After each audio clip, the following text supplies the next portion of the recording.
One, two cams. Hey YouTube, how you doing? Good morning. I hope you're doing well.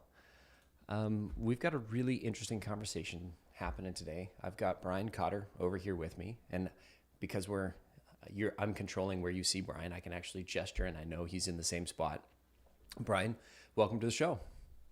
Thank you, Colin. Appreciate it. Looking forward to today's session.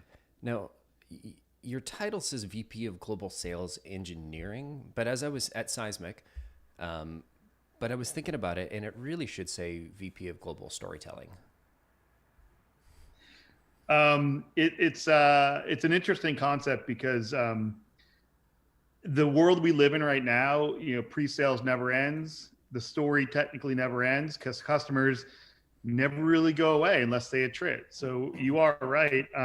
It's interesting. Microsoft actually has a chief storyteller title, and their job is to help tell the best Microsoft stories across all of their ecosystem. So I think we're starting to see more and more of the concept of not just a good idea to be storytellers, but to actually put into practice. Very cool.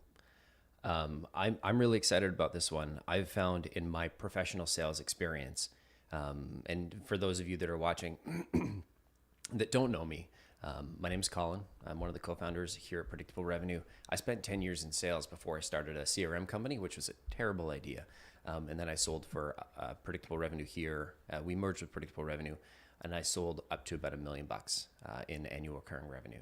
So my experience has always been on the storytelling or on the sales side, and I found that when I started off, I wanted to read books on NLP and influence and all these like little hacks and tricks to convince people to buy my stuff.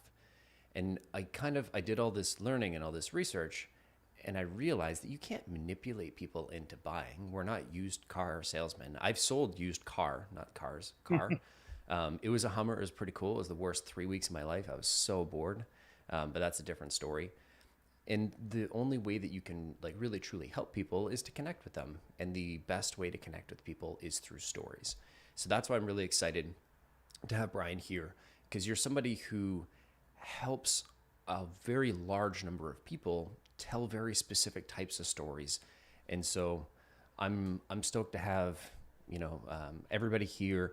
We're going to work on, I'm trying to focus this on helping the people that have showed up here in chat.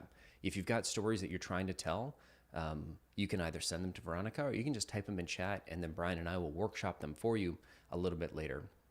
And then just as we get into this webinar or this live stream is not free, right? Everything is free these days, but it's not really free. The cost of admission is a subscribe.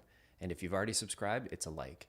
And the best part is it's refundable. So if by the end you're like, this was garbage, I'll give you your like back. You can even thumbs down it if it's like really, really bad. If it's exceptionally bad, thumbs down it twice. All right. So with that being said, Brian, talk to me about like what's your experience with storytelling in sales? Because I know there's a very, very stark difference between sort of VP of Global Sales Engineering and maybe somebody who's where you started. So why don't you talk to me a little bit tell me your story. So I came out of school, in a time that the economy wasn't very good. So I actually went into sales, and I worked within, the telecommunications world in mid to late 90s. I actually worked for a company called Dictaphone, which was portable dictation and transcription equipment. At the time, computer telephony started really coming up, and it was a bit more of like, how much more can we do in a remote workforce? And I found really quick that I did not like the door knocking, cold calling, nor the negotiation, but you put me in front of a computer telephony system and I could figure it out and navigate it, and then be able to articulate it in a way that people understood it. So it's almost like a geek that could speak, even though I graduated college with a Bachelor of Arts in political science, meaning I could talk to people. So the good part is, late 90s, early 2000s, the evolution, you grab the developer out of the back room and get them dressed up and put them in front of the meeting. You really need to have people that could actually understand the customer at different levels, understand the problems and the value. And so I had a really good opportunity to work for BMC Software, where in essence, a lot of back office, mainframe, call center, business service management stuff. It was awesome, but the sellers owned the process. If you wanted to buy something from BMC, you had to reach out. And after 6 years there, I was able to go to Salesforce, which was really kind of pushing the envelope on cloud computing and what that really meant as a platform, and really putting CRM in the cloud. And right around 2008, 2009, the economy kind of fumbled around, and we went from meeting one CIO every couple of months to meeting multiple CIOs every couple of weeks, meaning the world was changing. More people were understanding. They were becoming more aware of what they were buying, and subscription opened up the door. It was no longer, I run the process, Mr. Buyer, you're going to buy from me. It was, oh my God, it was more collaborative. The buyers were getting more aware, more educated. And then kind of from, Salesforce was a great launching point for a lot of my career to kind of understand. And Mark Benioff did a great job as far as saying, this is what we do and this is who we are. And that filtered down. We had a really strong North Star. And then, from there, my career just kind of evolved into subscription. I went to a company called Zora, because Zora was about the subscription economy and really being able to understand we're going from a SKU to a relationship. Very different. Storytelling is no longer just a point in time, sell me a SKU. It's every single interaction becomes important. And then I really got interested in, all the data that we were collecting. And I went to a company called Inside Sales. It was a lot about machine learning and AI and understanding the next best action, or how do I reach out and get in touch with someone from LA after the Lakers win versus the Patriots a loss. Give me more insight. And the next best action really became powerful. And what I really the reason why I came to Seismic was, then all that stuff is great, but what it really comes down to is, what's the next best story that you want to tell? And how do I actually make it resonate with the buyer along their buyer journey? Because they're in control a lot more of their own process. So that's kind of like been my, my origin story, my history, and being naturally curious and liking technology and playing a chess match every day made it really interesting for me. But the culmination of what really solidified it is, we were selling to Bausch and Lomb, Salesforce, and their VP of IT basically said to me, great sellers can distill massive amounts of information into digestible, consumable sound bites that I can then go sell on your behalf. And that was like 2006, 2007. And that reaffirmed my personality, but it actually caused me to kind of go down saying, everything I need to do has to be about a conversation to a person based on trust that builds a relationship. And being a pre-sales person, I kind of took that very seriously to drive and say, it's no longer about a demo. It's about a strategic partnership with the AE so we can tell the best stories together. I love that. That's sort of your Jerry Maguire moment. Like, help me, help you. That seems like what he was saying.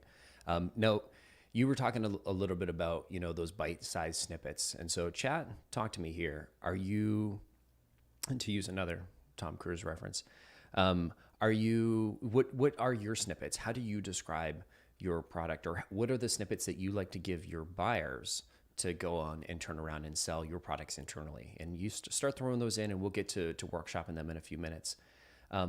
You mentioned something in our pre-interview, Brian, about, and I guess I should say, hey, we got a couple people from Canada. We got Sven from Estonia. Wow, thanks for joining in. I see a bunch of people from the Mexico, and Annabelle, I don't know where you're from, but hello and welcome. You mentioned something in our pre-interview about slowing down the front side to speed up the back side. Talk to me about your philosophy there. And because to me, I've heard this on Top Gear and it doesn't really make sense, but it does when you see professional drivers. This is a similar idea, but in sales. And so talk to me about why we'd want to slow down. So I think that comes from how I can help sales leaders, but it really comes from the focus of being a pre-sales person. It's my job to help sales leaders sell more stuff more quickly to closure with the least amount of friction. Meaning, how can I actually help sell clean deals quickly? And when I say clean deals, they're not going to be attrition risks. They're legit deals and customers that can become advocates. And because of the fact that we live, the pre-sales teams work with the AEs, but we live primarily in the qualification to negotiation stage of that sales cycle. The original one, obviously, upsell, cross-sell become a little bit different, but the whole notion of, the hardest thing that I have to do when I talk to sales leaders is I'm going to ask you to slow down the front side to speed up the back side, meaning we need to know where to aim. If we know where to aim, I guarantee you I can accelerate revenue. I can accelerate the outcomes we're shooting for, or accelerate the buyer to take the next step. All too often in my career, sometimes is you get someone that's interested, you show them on that binary point of view, and they're like, it's either yay or nay. But if you get a little bit more detail and build it from, I don't know you, to a little bit more relationship, you can actually have a more of a clear direction of what you need to do and where you need to go in order to help them solve that problem. So that's one of my philosophy, and it's the whole thing. Like, we will do storytelling lab sessions, and inevitably, when something doesn't resonate, it's usually within the first 7 to 10 minutes when we're setting the stage, because it's too generic. We're not differentiating coming out of the gate, and we don't necessarily know where we're going to end up. And that's kind of, if you don't know where to aim, it's really hard to figure out where you're going to end up, or more importantly, where you need to get your buyer to end so they take the next step. And it's really interesting. I think it's especially relevant when we're talking about relationships between SDRs and account executives. It's way too easy, and one of my favorite things to do as a new SDR is always to take the conversation too far, to go too far down the path with the customer, because you know the things and you want to answer the questions, but really what we should be doing is teeing up a great conversation, is setting up the expectations and understanding. And I really struggle to understand that I'm not the closer, right? And so there are certain areas where I don't want to get deep into, and there are certain areas where I want to make sure I position us correctly, because it really is. It's like, it's the setup for a one-timer, right? You want your account exec, you want this to be a tap-in for your account exec. You want this to be just the perfect pass so that they can either shoot and score or catch it and run to the end zone, whatever sport you choose to use this as the analogy. And so I'm curious on the setup side, where do people typically fall down? Like, I know my habit was always taking it too far, but before we get into what does good look like, talk to me about what are some things to watch out for if you're currently in one of these pre-sales roles. I think during the pre-call prep, when we were talking about it, I referenced kind of a medical analogy, where, I think I mentioned this to you. I've genetically inferior hips, so I've had 2 hip replacements. So at a younger age, I started feeling pain. So I did a ton of research, and, I did research. I found 3 doctors, and then I went and met with them, and all 3 of them went through the same process: medical history, physical exam, blood work, tests like that, and then put me in a machine, come back with a prognosis and saying, we can take care of you doing this. And this is my WebMD analogy. In this world of sales that we live in right now, if the customers are really 68 to 72% down, they've bypassed everything and they're coming to the doctor saying, hey, listen, do this to me tomorrow and I'll be walking down there. How many people would ever actually go to a doctor with major issues like I had, that was, getting to a point of like, be life-changing as far as being able to kind of walk and enjoy life? No one. They're going to go through a process because it's a proven process that will help them get from where they are to where they want to be, which is a better quality of life. So when you start about some of the traps, I think, sales, when you look at, you and I talked about this, and the number may be wrong right now, but, in the sales acceleration space, there's 850 plus companies that are peddling something that'll say, we can help you sell better, quicker, faster. So when people get a buyer or a prospect interested, the buyer says, I want X. So you fall into the trap of showing X without really knowing where you need to aim. In essence, they went to WebMD, they figured out their own problems, and they're telling you what they need. I think that's really where that slow down the front side to speed up the backside is, that we fall in the trap of, oh my God, I got someone on the hook. Let me show them all my cool stuff. Let me show them about my company, my success. But the reality is, it's not about you. It's about the medical history, the physical exam, the blood work, and the X-ray or MRI. That's what we kind of need to do, and the whole thing's designed to be kind of really quick or have more elongated. So I think the big thing is, number one thing I've seen from a pre-sale standpoint where we get in a compromising position is when we actually go and do things blindly, and that is the front side, it's just like when you're sailing, talking about analogies, if you are 1 degree off leaving England, you may actually end up in Antarctica. So it's that big of an issue, that I think that sometimes if we just slow down a click or two, we're going to actually get more information to build a better relationship, to politely challenge or politely validate the point of view of our customer. They're going to believe you. And next thing you know, you're going to open up to get some more information. It's challenging because the pressure to perform and close, can actually impact the speed. And you have a tendency to, well, not you, but sellers might have a tendency to skip some steps. No, Brian, I would never, ever skip steps. Our whole sales team right now is just doing this as I say that. And this is designed, my thinking is designed to be situationally fluent. So if there are 12 steps in the process, it's not like you have to go 1, 2, 3, 4, all the way through. Mm-hmm. You understand what those milestone things or the gates that you have to go through. And then you can figure out which ones are the mandatory ones, which are the ones that are optional, and which ones have to go in a certain order. And I think that's part of the outcome of this, is understanding the anatomy of a deal, because the anatomy of a deal typically is, a linear process. It might be multi-threaded, but it's linear.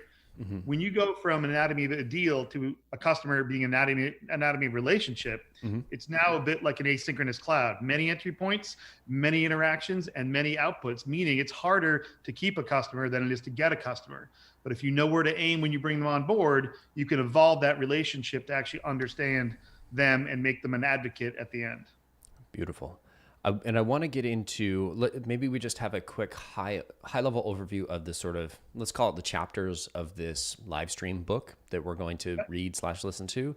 But before we jump in, Tamaz, how are you? I'm going to guess Zainab, if I got that right. Give me a thumbs up. Welcome to the stream. And Kevin Griffin, which I got to ask, any relation to Peter, wants to know, how do you connect with a potential customer when they all have different pain points? How does our story relate to their pain points? So it sounds like it's not just, he's asking, is there one specific story, or, do you have many? So it really is many. I kind of view this as a 12-sided Rubik's Cube, meaning the variability as far as the different combinations is, I don't want to say limitless. And some companies have a little bit more clarity on their personas and use cases, but each customer is going to be different. So, at a high level, Colin, I talk about being unconsciously competent, talk about having a framework for the way that you're going to structure your story so you can deliver it with confidence and conviction. Because those 3 parts is about your preparation, your presentation, and your delivery. And each one drills down a little bit more. But the interesting thing is, to answer that question, if you do the due diligence on the front side and you're able to create an outline, a narrative, and some lead behind or memorable moments, you can go in and deliver with confidence and conviction, meaning you know your stuff and you believe your stuff. And this is where you deal with different things that may come up. If you have those 3 things, you have the ability to have situational fluency, which is a little bit like a superpower, that the buyer can take me all around, but I know where I want to end up, and I can actually meet them where they want to be, but then guide them through. So, in essence, when we start about, answering the question specifically, one story or many, it really starts with that chapter 1. Like, how do I actually become unconsciously competent on my messaging, my product, my narrative? And then if you do that, you can then sit back and have a conversation with someone and not think about the bits and the bytes. Colin, I can look you in the eye, we can have a conversation, see verbal and physical nuances about, are we aligning, are we getting together? And it becomes real. Mm-hmm. Because as we know, a sales cycle is no different than a relationship from when you first meet to actually when you're best friends. And it goes through a process from a one to many, meaning I'm just throwing stuff at you so you understand my company, to actually a one-to-one content or final briefing or executive level deck or demonstration. And that whole process starts by knowing your own world, then being able to get in front of a prospect and being able to peel back the onion to understand what story or what problem you need to solve for them. I love that way of thinking about it. If I'm sitting here on YouTube looking at chat going, I don't want to type anything, and I'm listening to Brian talk, I've been in your shoes. and you're like, oh, we don't have any of this, or maybe we've got some of this. This is one of those things that I think in your gut probably feels right. And then when you try and like, okay, well, I'm going to do something about it, it feels very hard. As somebody who's been in your shoes before, as somebody who I spent a good portion of my professional life selling, please like even if you have to pause the video or just close the window, take a few minutes and write these things out. Like write out some of the stories, just whatever comes to mind. Open up a doc when you finish this, or even do it right now and just write out some of the best stories that you can think of about customers. And if you don't have those stories, go talk to your customers and get those stories and do like mini case studies and just ask them, what was life before working with us? We know, why did you try? Why did you want to do something? What is the impact, been on your business, and what's it like working with us? Those 4 questions, that's a case study right there. That's pretty much the formula that we here use for case studies. If you're an account exec and you don't have these stories, go ask those 4 questions. If you're struggling to put all this together and you want to see my notes afterwards, hit up me or myself or Brian on LinkedIn, and I'll share the Google Doc I'm working from. This is one of those things that's so critically important. If you do this right, it's not only going to make you more commission this month, it's going to have compound effects every month and month and month and month that you're in a quota carrying sales role. So I just wanted to pause, evangelize for the cause here, because this can be some of the most high impact work you possibly do. It is hard. And that's why Brian's here. And so I'm curious, we'll talk a little bit about how the framework for the story. I'm curious, you mentioned unconsciously competent. You've talked a little bit about why is this important, but how do we get there? Because it's one thing for me to know what the story is, but as Kevin was alluding to, how do I know which one is when? Like, how do I know which one to use when? And if this is I can't even solve was it, you said 12-sided Rubik's Cube? I can't even solve a 3-sided Rubik's Cube, or 9-sided or whatever it is. How do you get unconsciously competent at all of these stories? That seems like an infinite amount of work. So when I went to Salesforce, they were a CRM in the cloud that started just peeling back the onion. And they had the platform, and they had the app exchange, and then the marketing cloud, the service cloud, and they bought all these different companies. And you can get overwhelmed pretty quick. And some companies do really good at this, and some are challenging. But if there's an opportunity for you to understand the North Star, what is the why, the what, and the how? I mean, if you look at Simon Sinek, like the golden circle, if you actually have that level of detail, you can understand what that North Star is. And then from there, you can extrapolate, what's the value prop? Like, why are people going to talk to us? What are the problems that we solve, and what's the impact we can have, and what's the value? Then from there, you kind of layer down into, okay, who are the types of people or companies that we help out? What verticals are they specific? What personas, are they unique to sales, or could be maybe selling into an IT type of organization? Then you're going to kind of be able to understand the specific use cases. And then when you get to that point, you have your product, your offering, and then you have all the mechanics underneath that. So in my mind, it's almost like a triangle, where if you kind of stay up top, and you kind of learn that, like whatever it is, like, Salesforce, no software, it was about multi-tenancy and democratization. And with Seismic, it's a storytelling platform helping, tell resonant stories along any company's buyer's journey. So understanding at that high level, then what's the value that the company's going to get? So we kind of break down North Star to value prop to actually understand what problems you solve, the impact and the value you bring. Then kind of take a look at potential verticals that you play in. Then you have the personas and the use cases, and then you layer in your product. And that's the really important part, is you're at the bottom.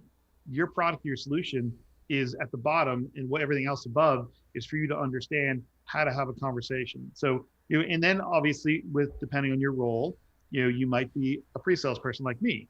I need to know the bits and the bytes. I like having a defensible position, meaning if I say, Colin, it does X, and you say, cool, we move on. If you say, well, Bri, explain that to me, I have to go click, click, click, click down. So it's really about understanding that. And there's a couple of different things I look at, and I think I talked to you about this. The number one in my opinion, the number one reason why golfers get better is that they actually take back the score and they're honest with themselves. They look at their game, they look at their score, par three, four, fives, the driver versus mid versus, short game versus putting. They know where they have to focus. Every seller is a little different. And if you look in the mirror and you're honest with your score, you're going to say, I really need to work on X. So you narrow down where you need to spend your time. And then from there, there are different companies like Seismic or like LMS systems that can actually help codify this across an organization. But this is challenging, hard stuff because it's different departments giving you massive amounts of information. But at the end of the day, I firmly believe you get better when no one is watching.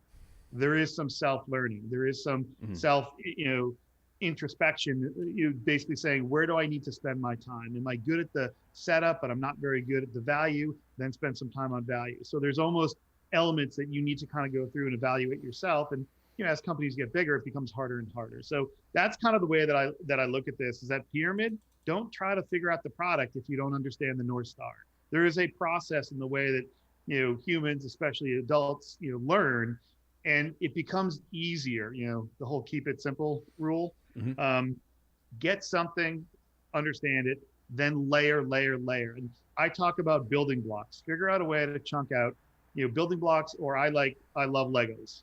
Figure out a way to understand different color, different size Legos. Inside each one of those Legos are, what you built, why you built, how you built it, the personas, the use cases, the problems, the impact, the value. And each one of these Lego pieces is easy to consume.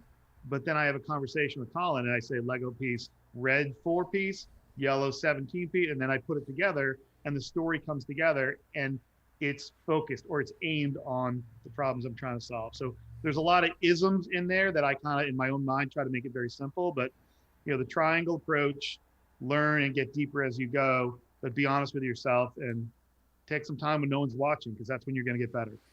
Amazing. And I love the focus on sort of keeping it simple. And I love the intentional work, the intentional practice. I can tell you from I've had to do this a number of times. I've sold a lot of different things. I won't go into them. The most impactful thing that I've had would be or that I think I would do next is take what Brian just shared with the triangle, with the North Star and all that, and then just go talk to 10 customers and ask them and interview them.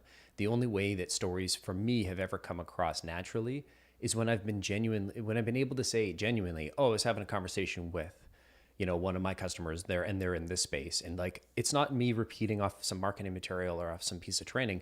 It's an actual conversation. And I think that's some of the best stuff that you can have in your vocabulary, in your arsenal of these stories.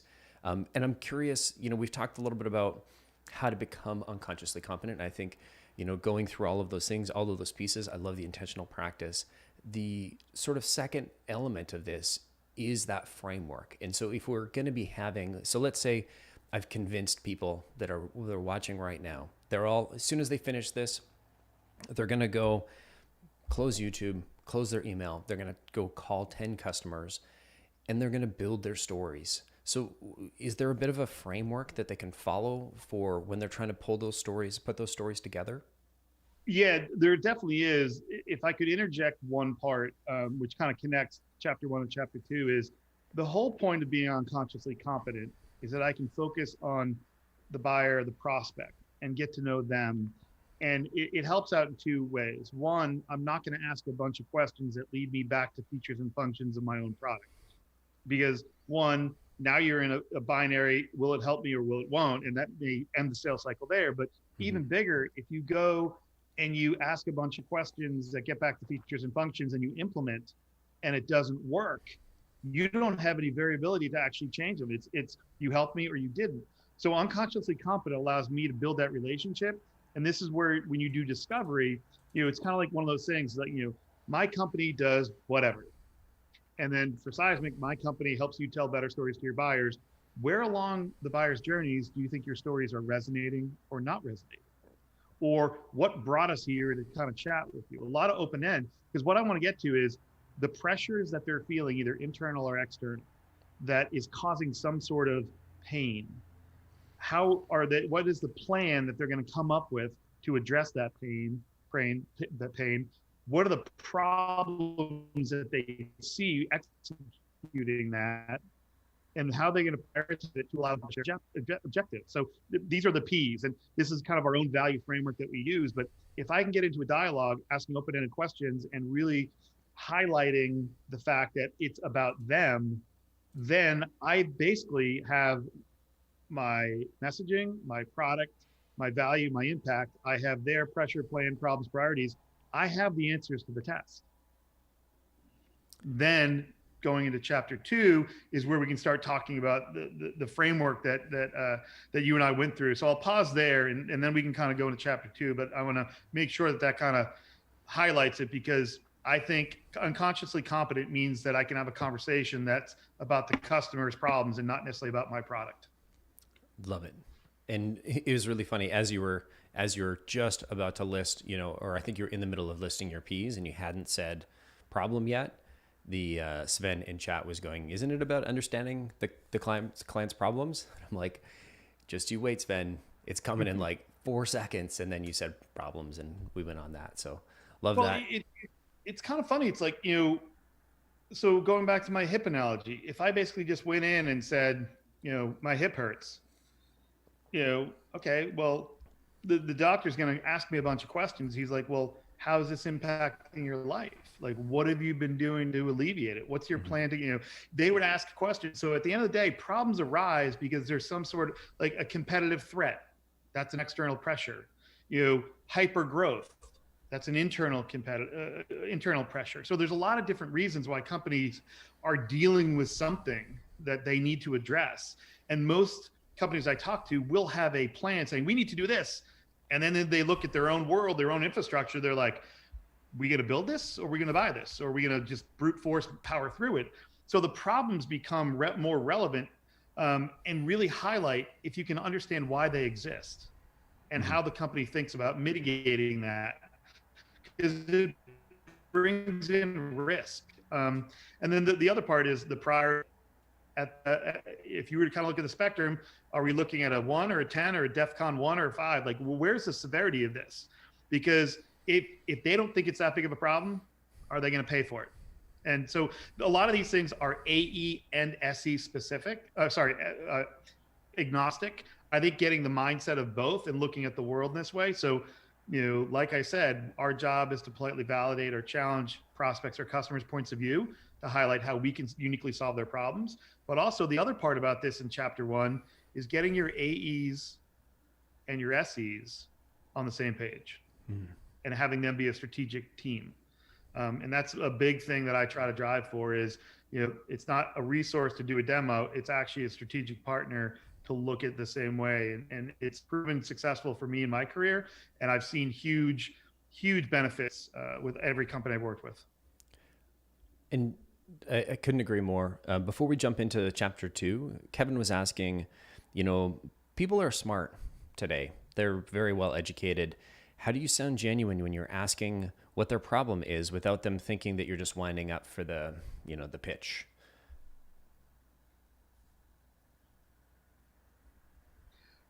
This is one thing I didn't really highlight, but remember how we kind of talked about you get better when no one's watching? Mm-hmm. There is, much like prospects and buyers have so much information to research you. If you're going into a meeting, you and the AE have so many tools to research them. There's websites, there's Glassdoor, there's 10Ks, there's different blogs and insights that you can go get. One of the greatest things is when you're reading a press release or reading something from a webinar or a blog, and you kind of pick up information. So I do agree with you. If you go and be like, hey, Colin, what's your problems? Like, you're in pain, or basically say, hey, listen, I read from your CEO's last statement that you guys are really trying to explore there. What's the plan to do that? And how are you kind of looking at solving, this particular, challenge that you have to accomplish your objectives? There's different ways that you can craft the pressures, the plan, the problems, the priorities without necessarily asking a specific question. But, my boss always says it's the due diligence, it's the hard work, it's the road work that actually makes the magic happen. And if you're willing to kind of, become unconsciously competent on the message, the product, and value, and you understand that you have a structure that you need to kind of collect that information, the pre-call research is huge. It's a difference maker. And something like LinkedIn is is awesome for one thing. But when we go into certain meetings, we looked at LinkedIn based upon the people we're actually going to meet with. That might give us insight into a personal or professional motivation of why they want to become the owner of this project. Their own career goals could be aligned to this project. And there's a lot of different ways that you can actually get something that might foster. And also, I've seen different business development reps across my career, and the ones that actually figure out how to connect with someone within 15 to 30 seconds are the ones that do the homework, and they get the phone calls back more often than not. So pre-call research, and there's many different ways and that can be done, but there's many different public locations for you to dig in to kind of start a conversation. Kevin was just saying, really appreciates the feedback. It does sound hard to scale. If I could jump in with sort of kind of 2 points, and then we'll get into the framework, because I don't want to. This isn't about me. This is about Brian, but I felt compelled to share these kind of the 2 points. And I think the first is mindset, right? There's so much training that should be going into mindset of the reps to make sure that they are not just sitting there waiting, listening for keywords, and then saying, oh, they said this. Okay, I'm going to talk about this. Listen for this keyword, right? And to Kevin in chat, like you were right. This is an absolute ton of work. And it's not something that will come easily. So part 2, one of my favorite pieces, because as a human, I think there's an innate desire to be helpful. And when somebody asks you a question, you want to reply to them. But if you're in pre-sales, if you're early, if you're an SDR, or even at the beginning, if you're an AE, at the beginning of a conversation, one of the worst things you can do is just get into question answering mode. And just, they ask you, okay, so how much does it cost? Or like, tell me about the features. Or like, so what does it do? Right? And the worst thing you can do is just start answering questions, because then you lose control of the conversation. And not only are you wasting your time because you're not actually having a conversation, you're just spewing out answers, you're wasting the prospect's time, because you're not actually giving them the most. You're not showing that you're an authority on this particular buying process, on this particular pain. And so one of the favorite things from one of my mentors, Howard Olson, he calls it catch and release. And so when they ask you, so how much does it cost? Or does it have this feature? This is especially relevant at the top of the call, but I've certainly used variations of it deeper down in conversations. Is just saying, hey, that's a really great question, and I promise we'll get some time to get to it. Do you mind if I ask you a couple questions first, just so I can, make this a little bit more relevant to your current situation? And that catch and release has paid dividends for myself. It's one of the things that we teach all of our reps here at Predictable Revenue. It's been incredibly helpful, and it's such a simple phrase, like, great question. Do you mind if I ask you a few questions first before we get into that? So Kevin, if you're let me know if those are helpful, and then I'm going to pass it back to Brian. We're going to talk a little bit about framework, flow, and flash, and whatever that means. But I love the alliteration, man. Yeah, it's I've been accused of having way too many isms and alliterations, but having a father that was a lawyer for 45 years, he's like, you have to recall so much information so quick, you better figure out a mnemonic device to remember it. And one of the things that I do is I say the same things over and over and over again. And eventually you find your terminology, your definition creeping into the culture. And people will fight it because it is new. And to Kevin's point, it is hard and it's a lot of coordination, but there's things that I've tried, and we can get to it later, about how you get people to buy into this. And the best end result is we did this process and we closed a couple of deals, and then it starts, snowballing. So, the framework, flow, and flash was really, we call it the storytelling framework. And there's a part of this that we actually go through in storytelling lab sessions. And really, once you do chapter 1 or the unconsciously competent, and you know where to aim and you go there, framework is all about the outline. Think about back in high school, writing a thesis and, being kind of, told, like, what's your point? How are you going to prove it at a high level? What are your proof points? Chapter 1, 2, 3, 4, whatever. And then how are you going to wrap it up? So basically you prove to me that this is the point of view and you're right. And you walked me through the process. So I was trying to sit back. I'm like, what's an easy way to do this? And I basically just said, well, there's an outline, there's a narrative, and there's, the 3 to 5 key points. I'm like, well, that doesn't really resonate. So I'm like, outline. It's a framework. It's a skeleton. It's meant to be elastic, and it can go from. And the power of this, Colin, I'll just say, this could be used for a bite feature, or it could be used for an 8-hour presentation demonstration. It doesn't matter. It's the mindset of saying, I need an outline to tell my story. I've done the due diligence. I need the outline. 1 paragraph, 2 paragraph. And one of the things that I do, and maybe it's just the way that my mind works, when I'm taking discovery notes, on the left-hand side of the paper is the raw notes. And you don't want to read my hieroglyphics, but all raw notes, comments, quotes, anything I can pick up. And on the right-hand side, it starts becoming a storyboard. I'm a huge movie fan, Star Wars in one, but in essence, I start thinking about, okay, what's the movie trailer look like? And then once I do that, I expand it out and then I start layering things in. So I try to visualize the way that this movie or this trailer would look. And then as this evolves, and discovery doesn't happen once, it's a process. So I can iterate and adapt and grow from there. So that is really kind of the framework is, really the structure of the story, the outline that I need to then layer in the meat. And this is really, when you think about the outline of a thesis, you're trying to prove a point. And this is where I talk about politely challenging or validating the point of view of the people or person or people that you're talking to, because they want to feel heard. They want to actually have you understand what they're going through. And if you can articulate that, then you have a great outline. The second part is the flow. It's the narrative, because at the end of the day, very few times we're speaking to one person. It could be a marketing, a seller, an IT. So there's different personalities, different egos come into different points of view. And you need to kind of understand the personas you're dealing with, the unique problems they're trying to solve, and the use cases that align to value. Meaning you understand the problem, you understand the impact, and you need to articulate a solution that they can easily consume and follow. How many times have you guys been on demonstrations where they come out right out and they're like, go from here. And you're like, where are we? What are we doing? I don't even know what this is about. Why is this person sharing their screen already? Like, what? Yeah.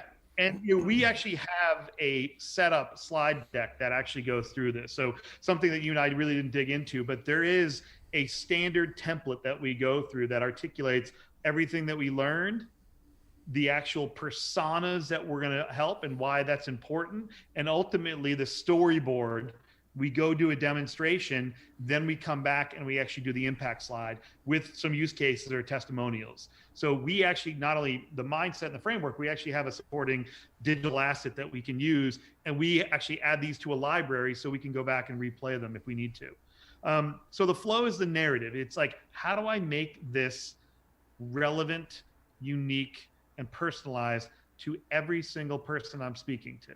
And it's hard. And so this is part of presentation skills as well. But when you think about it, I need to get this group of people to easily follow my story, understand it, align it to their situation, because this is really where the punch comes in, the flash. And when I talk about flash, it's really about how are you going to make it memorable. Some speakers are unbelievable. They're just dynamic and you're naturally drawn in. Some people are subject matter experts and they start talking and all of a sudden you're like, oh my God, this person really knows what they're doing. Those things are, we go see shows, we go see movies, we go see theater. Great. We go in and we want to learn something. So we take a class. From a sales point of view, it's everything thrown into one. You have to find out, like, what are the hooks that you can set that will allow them to kind of sell on your behalf. And whatever the metric is, they're going to remember 5 or 7 or 2% of whatever you said. You better make sure those things are emotionally ingrained in their head. And that's the whole outline of framework, flow, and flash is, what you're talking about. You walk them through so they can actually see their future world. And then you reiterate that by the way you deliver it, by the way that you understand them as a company and their problems. And ultimately, you want them to basically say, I saw this awesome session. It's going to help us with this, that, the other thing, but they have their 3 to 5 sound bites. And in my career, I can go through, 5 or 10 different companies that wanted nothing to do with us in the beginning. And at the middle or the end of the sales cycle, they're walking around actually making the deal bigger. So they sell on your behalf. Really what I want to get down to. So there's a lot more that you can unpack on this, but the framework, flow, and flash. And the reason why it's so important to me is a longtime Oracle executive heard me speaking about this, and I wrote, a quick little and he's like, amongst all the other C-level people, he was like, "Not for nothing, Brian, I'm stealing your idea," and I'm like, "Nope." So I actually went and I actually added a lot more meat to it, and really kind of took 20 years of experience into this, and it's evolving, and I'm learning, and I look in the mirror too, and I'm constantly challenging myself to make this better, stronger. But when you have seasoned enterprise sellers come back and be like, "That's extremely powerful," and it's 3 words, then you have something if AEs can articulate and understand, how they need to structure their deals. And I love that you're really thinking about like what are those bite-sized nuggets, because you know, especially in a conversation like this, we've been on for 47 minutes here. I mean, how are we going to make sure that that the audience is going to take away these specific learnings? And I just wanted to highlight, this is one of those like bite-sized cookies of knowledge that you want to make sure that you can feed it up to your customer, and they're like, "Damn, that's delicious," and then they're going to take it and share it with their whole company. And those cookies have to be so good that they're like, I'm going to share, right? And so this is what you're referring to when you're talking about flash. Can you think of maybe at Seismic? I always want to call it Seismic. I know it's not Seismic. I know it's Seismic, but I'm like, Seismic. At Seismic, what's your sort of bite-sized cookie? And then I'll get you to sort of make fun of ours, and maybe we can workshop predictable revenues. And if we've got any daring people in chat, throw yours in. We'll workshop it with you. But otherwise, we'll get Brian to make fun of me for a few minutes. So at Seismic, I almost did it again. What's yours?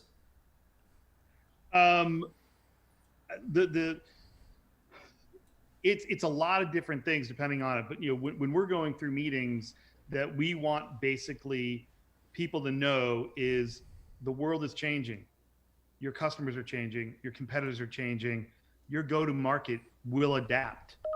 How do you actually take your story and navigate all that variability and ensure that your sellers are always talking on point?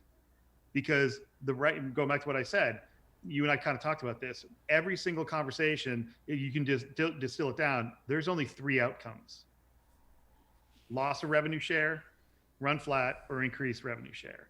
And any conversation across that whole prospect or buyer spectrum, or prospect or buyer interactions, the buyer's going to be able to choose. Sorry if I misspoke there. But so with Seismic is really, we want you to understand, no matter what happens in the world, you have a platform that will allow you to keep up with the resonant storytelling that will guide your buyer through their journey, ultimately to revenue. Or as I kind of talk about, we help companies connect their demand generation to their deals, their brand to their revenue, by helping them create an army of unique, personalized, and relevant storytellers that tells your story in a world where people expect an Amazon-like experience, but also in a world that the older generations are leaving quicker than the younger generations, meaning there's tribal knowledge and storytelling that's leaving companies every day.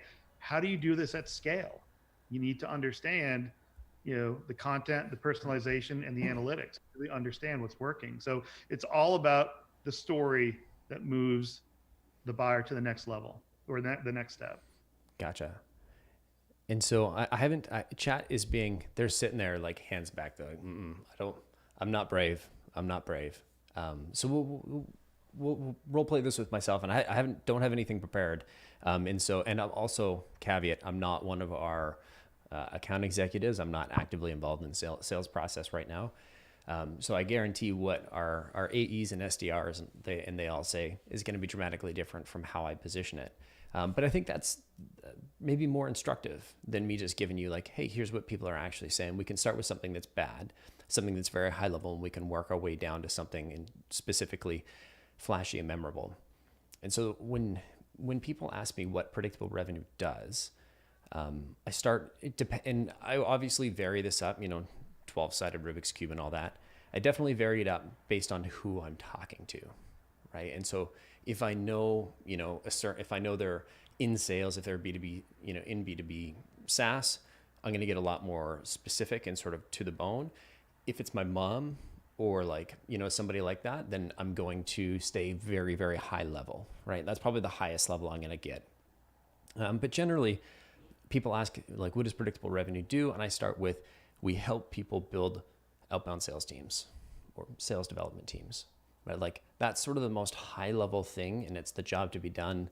It's not quite the outcome that we help people achieve, because I found when starting, now again, we're talking about two different things, right? Well, I'm talking about how I'd start a conversation, and Brian's talking about sort of the bite-sized chunks and takeaways that you want to leave with your prospect. And so help me go from, we help people, we help companies build outbound sales teams, to let's get to that bite-sized chunk. And one of the stories that I'll typically tell is just of like sales development rep tenure, right? Especially if I know I'm dealing with somebody in New York or San Francisco, and I've got a lot of friends that are, sales leaders down in the Valley, and not so many in New York, but a few, across North America here. And especially in the Valley, there's the story of the 366-day employee, where they're chasing options and equity, and because it's so competitive down there. And so what I know and appreciate about our team is that we've built a really strong system for them. And so I know that's a really important piece, is because if you're only getting 12 months of tenure on an SDR, you're not really getting most of the value, right? And so I'll sort of position the 365 or 366-day SDR, and then I'll talk a little bit about our average tenure of an SDR. So how am I doing so far? Have I kind of got my hooks in, or am I way out in left field?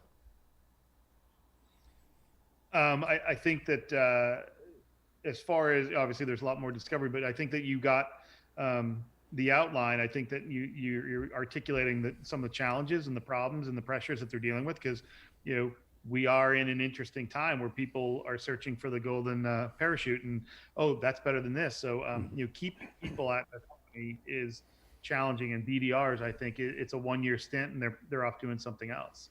So yeah, I mean, from a high level understanding the due diligence, yes, that's like step one. And then obviously, as you kind of put that together, and this is kind of the art or the skill, is distilling that information down so you can actually start creating the outline of whether it's a 10-minute conversation or a 2-hour conversation. Mm-hmm. Right on. I guess I was thinking of that 366-day SDR as like one of those cookies, one of those sound bites, where it's like, oh, they can take that, and it's hopefully something that resonates a little bit.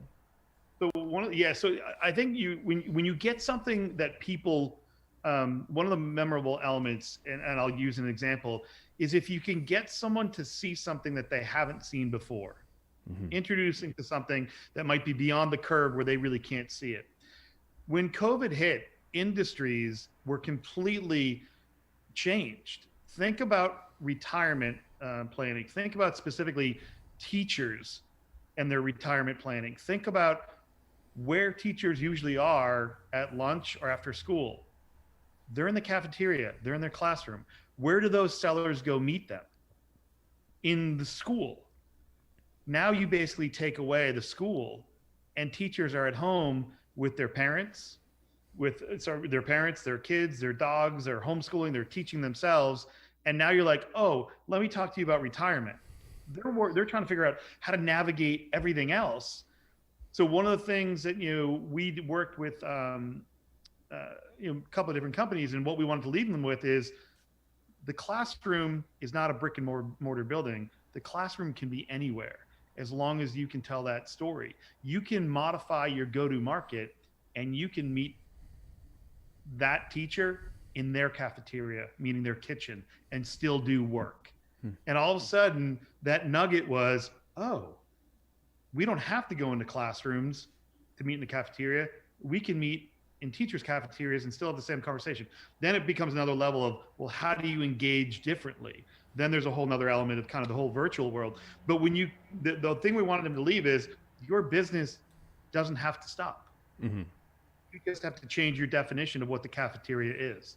And it became a visual to them, and it became relevant and personalized and unique to them. And there's 100 different examples of this. And that's why, the stories that you tell, the memorable moments might be something as simple as that, or to your point, 366, they're going to be like, they have a solution to solving our job jumpers. That becomes relevant because it takes more money to hire than to keep. Mm-hmm. So yeah, I do agree with you on that. And that's kind of the distilling down of the information. And unfortunately, it is the due diligence process of getting to that point. And if I were to really massage this, I feel like there's, and Sean, I see your comment there. We'll get to you in just a sec. If I was to really massage this, there's probably a better way of communicating that it generally takes 18 months for a business to generate ROI on an SDR based on closed deals and sales cycles, et cetera, et cetera. And so there's something really punchy. There's a real potential sort of punchy item in there when you're able to bring the 366-day employee and mix that with it takes 18 months, because now we're bringing them something new that they might not have thought about. We're kind of combining two different ideas where they've definitely seen SDRs that, want to level up to account execs in 365 days, or they're going to go take a job somewhere else. But they may not have thought of that 18-month ROI. And so if we can combine those kind of two ideas, does that get more towards that, like that surprise, that something new that you're referring to?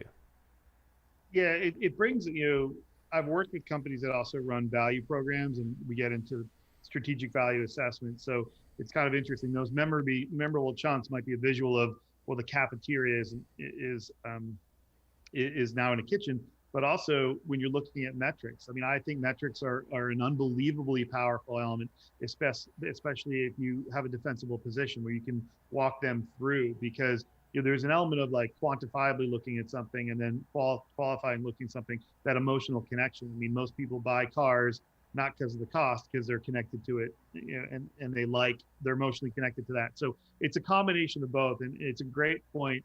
Your memorable moments, or how do you make it, the flash, or how do you make it memorable? It's a bit of a combination. And I think that if you can kind of distill those down into, hey, listen, it takes you 18 months here to get them up and running to do this, but you have a tendency to lose them about this point, the 366.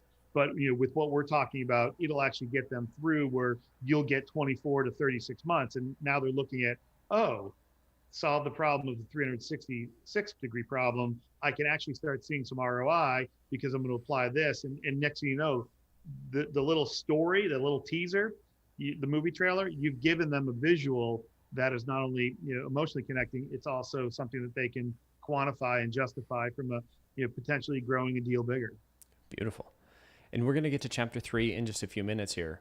But Sean was asking, how much focus do you put on research, Google alerts, tracking LinkedIn as a daily practice in order to become that subject matter expert? It's one of those things. I think the bell curve plays into this. Or when I was at Inside Sales, we would actually do what we call a sales effectiveness quadrant. And basically you got your A players and your D players. Your A players are just going to do this naturally. They wake up. It's kind of like I call the iPhone the pack of cigarettes in the 50s, meaning the iPhone's in their hand before their feet hit the floor. Where in the 50s, cigarettes were being smoked before the feet hit the floor. So there are certain people that will just by nature do it. And then there are people that you will drag kicking and screaming to the watering hole, and you got to slam their head into the water because they just don't get it. Where I feel a lot of this is that B, C, and D type of players, that you can just give them, elements. And this is the whole thing about, kind of like pre-call planning. You go into, from an SE perspective, the Google alerts gives them the ability, or some of the other alerts gives them the ability to possibly do prospecting. But when you actually get someone on the hook, it's like a relationship. The relationship doesn't evolve unless you get to know each other. So the practice is, how are you going to get to know this person more? Or how are you going to get to know this company more? And it kind of changes from, I need to get something on the hook, to how do I actually foster that relationship without them necessarily giving me anything? Mm-hmm. I need to do the due diligence to actually understand, much like my analogy of the doctor analogy, the WebMD, is I went out and did research on the doctors. I went out and reached out to other people. I found my cousin worked for Stryker Medical. I said, who would you recommend? I found ways. And, at the end of the day, my boss, Ed Callanan, is having his sales leaders and his AEs really evolve that from prospecting to actually doing, he calls it road work. And he's like, the best story wins, but you can't get to the best story if you don't do the road work. So I I basically just say there's answers to the test hidden across the board. Sometimes you got to go find it. And I do agree that that question is a hard one to do because there's different people involved and different personalities and A Mm-hmm. sellers and D sellers and everybody in between. But I think confidence comes when you actually do the research. You become, it's kind of like the talented Mr. Ripley. You actually have the ability to have conversations that could span across anything. And it's one of the greatest things that I learned at when I did that 2-year stint at sales is when I go into an office, when I go into a Zoom, when I meet someone somewhere, I'm looking for things that I can actually connect with them. Is there one scenario for me was I walked into the meeting and there was a foul weather gear and a ditch bag, which and a picture of a sailboat, and I was able to connect with the CIO of this company because he was a big sailor. And the next types of the conversations, he was a big SAP person, but he ended up actually spending a lot of money with Salesforce. So like little things like that I think that there's a lot of soft skills that once someone realizes if they do a little bit of that homework, they can actually connect quicker. And once again, I'm a pre-sales person. I'm not a sales guy. I'm not a BDR, but there are elements of this that I think the skills and the awareness, once you do a little research and you have a conversation, it builds on the fact like, oh, I can get to know this person a little bit better because I put forth a little bit of the work. So long-winded way of just kind of saying there's many different ways to find the answers to the test. Totally. And I'll just throw a counterpoint in there. I think it totally depends on what your role is, Sean. Like Sean, what your role is. If you are browsing around on LinkedIn, like let's say you're a BDR and you're spending 30, 45 minutes, that may not be the best use of your time, right? If you're an account exec and you're deep in a deal, then researching those deals to find those triggers and find that relevance. Yeah, senior BD as in BDR or like business development rep, as in prospector or closer or so like I'm going to assume BDR, like business development rep. So Sean's job is prospecting. Oh, okay, hunter closer. Okay, he is a hunter closer. Let's pretend for a minute that end partner. You're just making this so complex for me, bud. I appreciate it. So let's say he's a BDR and his job is just to book meetings. I would so much would depend on your process. If you only have 10 companies that you can sell into and finding one of those triggers, one of those hooks is the only way or is the best way to get in there, then absolutely I would do that. If you are, maybe you've got a couple hundred prospects in sequence, then I imagine that your time is probably better spent like in your sequencer tool, in your outreach, in your sales loft, in going through those and then researching in real time. If you're a partner, I mean, myself, I find the highest quality customer research I can do that keeps me relevant is actually talking to customers. I'm personally kind of sick of LinkedIn. I don't find the content in there to be exceptionally high quality. It's a ton of people that are like, there is some good content in there, and I know we do post our content in there. I find it's very promotional, right? It's like, hey, we've got a blog post coming up. Hey, you might have seen this on LinkedIn and clicked on this link and signed up, and now you're on YouTube, listen to us talk, right? Proof is in the pudding. It's very promotional. I find that that's what a lot of the stuff is, and I don't find that that's, for me, at least in my context, exceptionally helpful. If I was in AE and I was looking for, people that were talking about, if I'm trying to prospect to Brian, this is probably the best, piece on LinkedIn that you could possibly find. So let's talk a little bit about chapter 3 and that developing that confidence and conviction. And so, we've talked a little bit about being unconsciously competent, which I imagine plays a role. I mean, these all obviously sort of play together, but I think the first piece is that you're really developing this deep understanding of the customer and of the pains, the problems, the pressures, and then you're taking that and you're preparing yourself with all of these stories.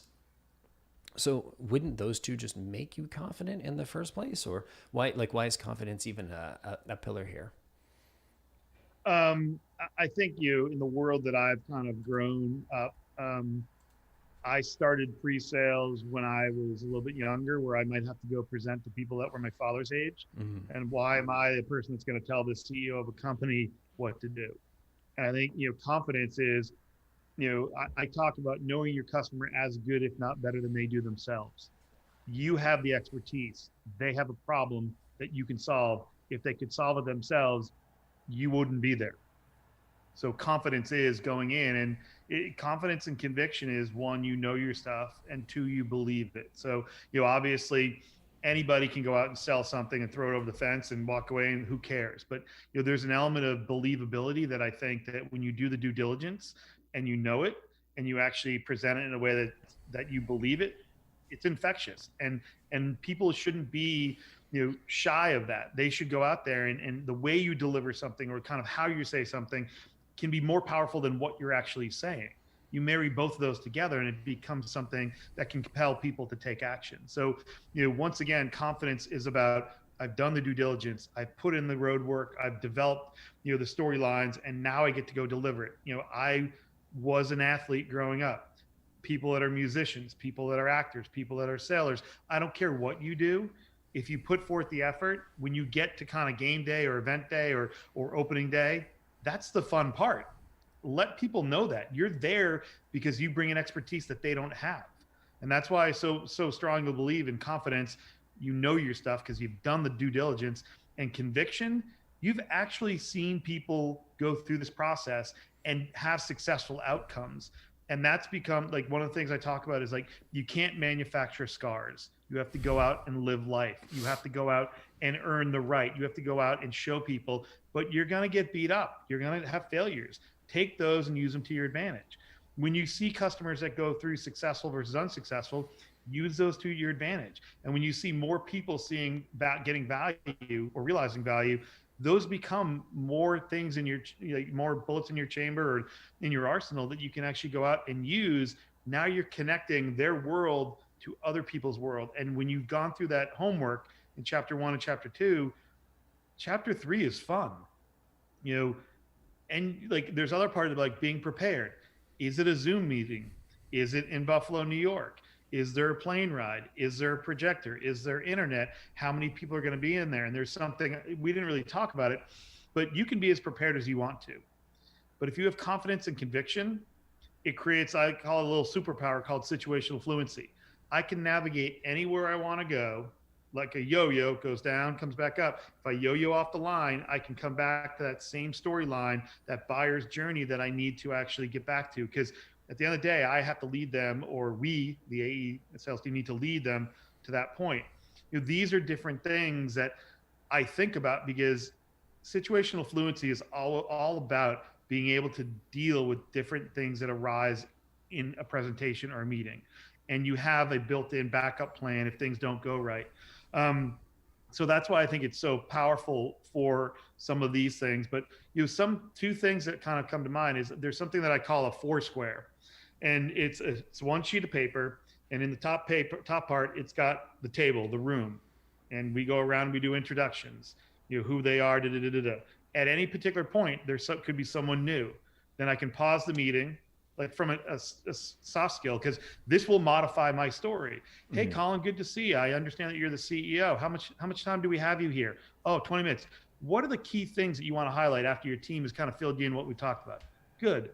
Situational fluency, I can adapt. It's no longer an A to Z story. I can start moving letters around, appease that CEO, get him bought in, and then go back to my normal flow.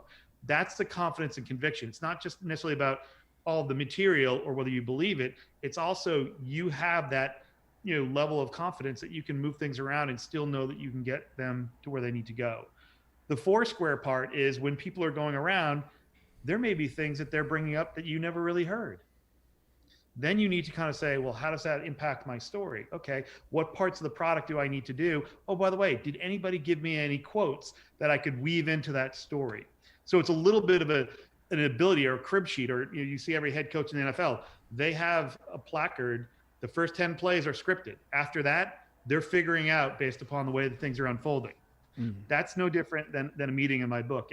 And so when I kind of talk about this, confidence and conviction is all about doing the prep work. Being prepared is you understand that hour-long event or that 8-hour-long event, and the ability to actually adapt or call an audible is really about implementing situational fluency, because we all know Meetings go sideways all the time. Zooms go up, Zooms go down. People, the whole video and conference calls, people are on mute, they're not hearing, they're multitasking. I think the world has gotten a bit more interesting with virtual, but also I think with virtual and COVID, people are using the cues, but all of these things can be applied across phone calls, Zooms, or in person. And I just feel that once again, if you go in with that confidence and conviction, you're a human talking to a human, and you've done the homework. So you've evolved from that one-to-many relationship to a one-to-one relationship, and they believe you and they trust you. At least that's the goal. Right on. And I appreciate you adding the layers of context, because you're right. It's not just about the, understanding the buyer and being able to, regurgitate the information. And it's not just about being able to tell the story. It's about showing up and having that confidence. And I'm curious, in terms of, let's say we're coaching a new rep. Let's say we got 30, 40 new reps sitting on the line here, and they're saying, hey, I need to work on my confidence and conviction. What's the first place you would start, and maybe what are some good exercises that you'd recommend to help them get there? I mean, every company has onboarding, not every company, but most companies have some sort of onboarding approach or plans. And I think that you start with the high level things, like being able to, if there's a first call deck, not just go in and memorize the slides, read into the slides, really understand what each one is about. In most companies, these things are very well put together, and they have a method to the madness as you go through them. One of the things, so one, you have your first call deck. One of the things that we did is that we kind of took this framework Flow and Flash, and we created what we called the Seismic Wheel, which basically had, at a high level, if you were going to go through and deliver, a 7 to 10 minute overview of whatever, like, hey, listen, Colin, thanks for reaching out to us. Want to make sure that we definitely caught up with you and figured out what you were kind of looking for, or why you called us, but whatever we talk about, then I can kind of go and say, well, let me give you a little bit of background of company X. You kind of go through that, which is really, depending on how companies structure it, it might be, from whence we came, it could be company background, the problems you solve, all those different things. But then people kind of want to see where the rubber meets the road. And the whole point of the Seismic Wheel is basically, within 5 to 7 different chunks, we're able to kind of break down the product offering. And based upon the types of conversation, the first 10 or 15 minutes, they don't go in and say, well, let me give you the A to Z walkthrough. They could focus in. And we talk to marketers, we talk to sellers, we talk to, enablement people, and ultimately we want to impact the buyer's experience. So depending on the way that the call goes, they can focus in and drill in on that one particular 2 or 3 minute vignette without necessarily showing product, but they're actually going to highlight the problem that we're addressing, the impact, and the value. And then if you think about that, if they know the first call deck, and they have an opportunity to kind of have a little bit of a wheel that it's not linear, they can kind of go in, they then start to learn that a little bit quicker. So if you have, I call them micro stories, or, people call them vignettes or use cases. If you can put it in a digestible format that they understand the narrative in the first call deck, and then they can start actually seeing a couple of use cases or personas that solve some problems, I think that's a really good exercise. 2 things to kind of get them to learn, because if you teach people how to answer a question a specific way, they will. If you kind of give them the bigger, broader, and then give them different scenarios, they will then be able to kind of stack all that content and that information, so they themselves can kind of have that situational fluency. And I'm not a BDR. I've never been a BDR, and I'll never claim that I've run a BDR team, but there is some common elements where I was asked by our BDR leader to kind of help him put something in place that could help get his team up and running more quickly. Gotcha. I'm curious, like, I love the wheel analogy, and I obviously know what a wheel looks like, but can you talk to me about the different parts of your wheel? And don't say tire and rim and bolts, like, don't be silly. That's my job. Talk to me about the different parts of the Seismic Wheel. So, with the way that we've structured it is like a buyer's journey. And we talk about above the funnel, through the buying funnel, becoming a customer, and becoming an advocate. But most companies in our world are like, well, how do I create the content that actually is relevant that and we can see if it's relevant? And how do our sellers go search it or apply it to a deal? How do we understand when we actually get a buyer and we engage with them, what is resonating, how does that actually, give the marketing team the insights to pivot and say, this is resonating, this isn't resonating. And ultimately, what's the output?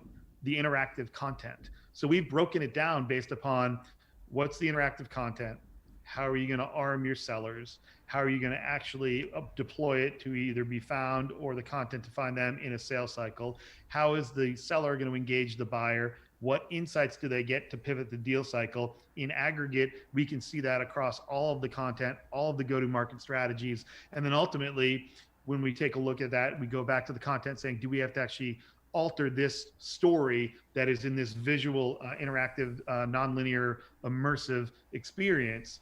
Is it resonating or isn't it resonating? So if you think about a go-to-market strategy, a competitive threat response, we can apply that there.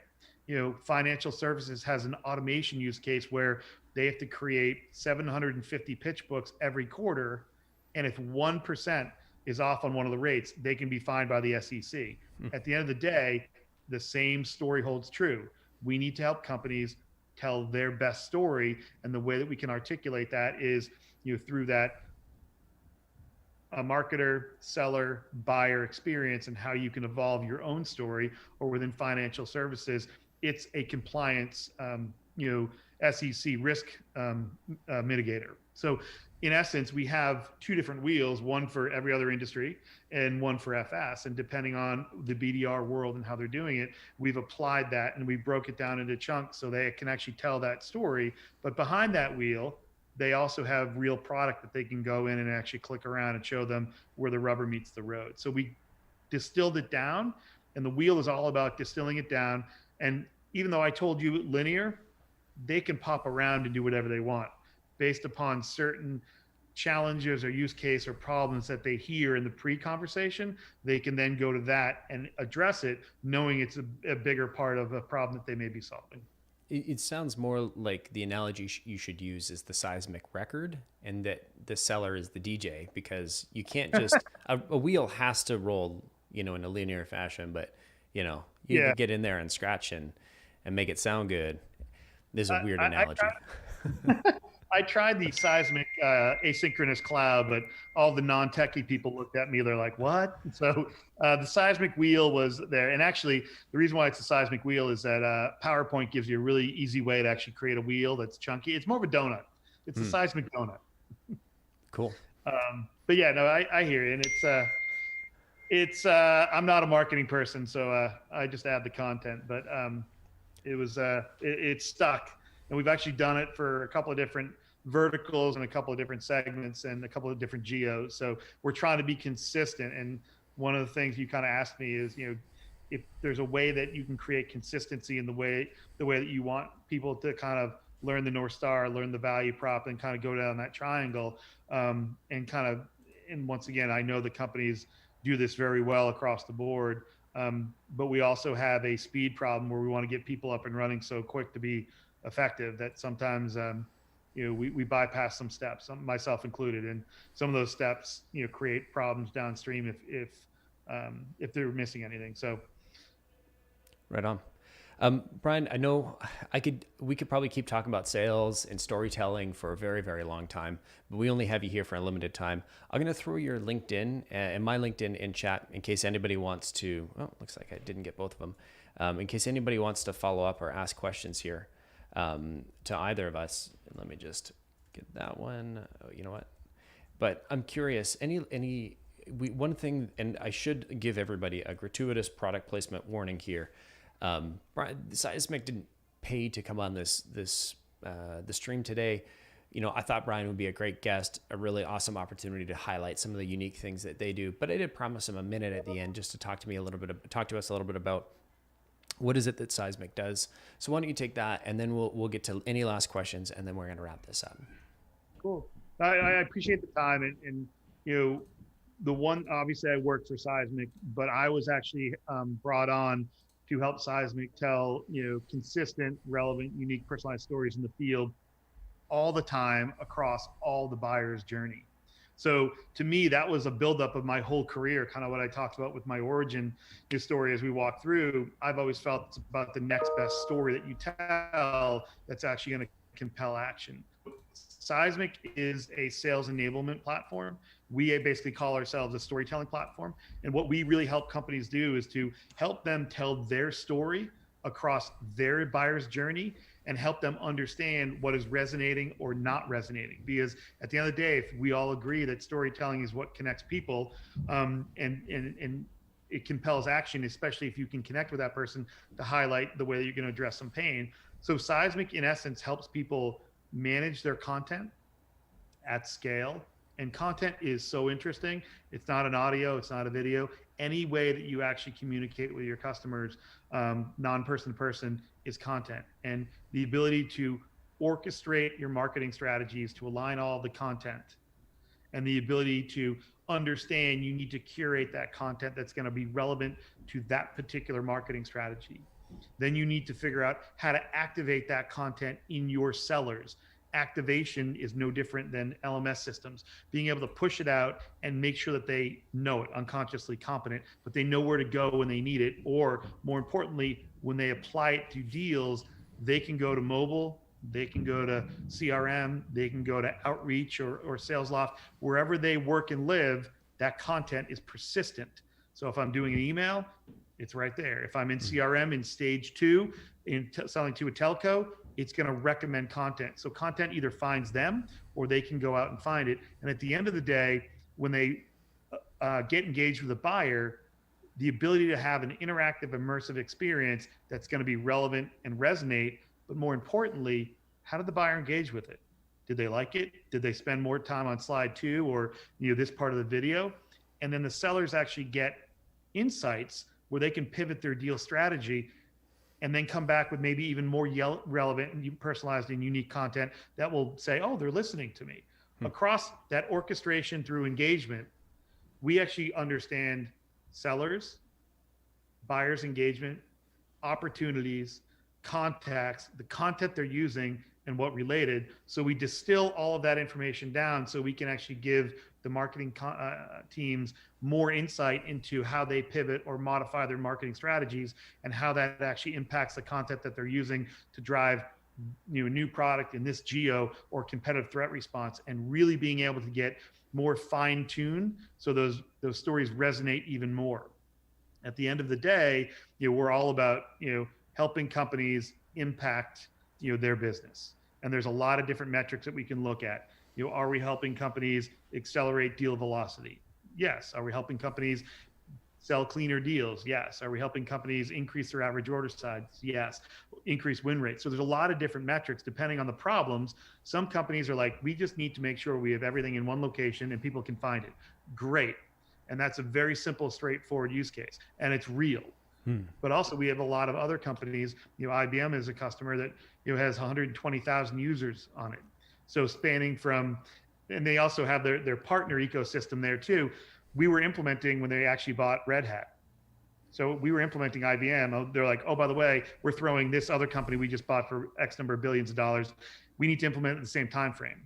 And at the end of the day, IBM, how many companies is IBM technically?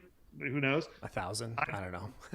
IBM wants every employee telling one IBM story and then layering in from that North Star down. So really going back to what I talked about is Seismic is a storytelling platform that helps companies tell their story along their buyer's journey as they scale and evolve through today's changing climates. And COVID was a great example. We all had to pivot and change. And that's what we help companies do, is really make sure that they get their best stories out to drive the outcomes that they're pushing for. And some could be attrition reduction, some could be increased revenue. So each one is different, but I'm a firm believer that the best story wins. And if you have a way or a framework or an approach to do that, Seismic actually helps you execute across that marketing strategy to buyer engagement and understanding what's going to impact revenue for your company. Love it. Brian, thank you so much for coming on the show today. I really appreciate it. For all of you that made it to the end, thank you for hanging out. And as I mentioned at the beginning, if you weren't here, this stream wasn't free. It's the cost is a subscribe. And if you're subscribed already, a thumbs up. But if we didn't earn that 100% satisfaction guarantee, unclick that subscribe button, unclick that thumbs up if we didn't earn it. And let us know in chat, in the comments after this, if this was valuable, if you want to see more stuff on the storytelling. And thank you so much for hanging out. Brian, thanks for showing up, and we'll see you all next week. Colin, thank you very much. Have a great day. Will do. You too.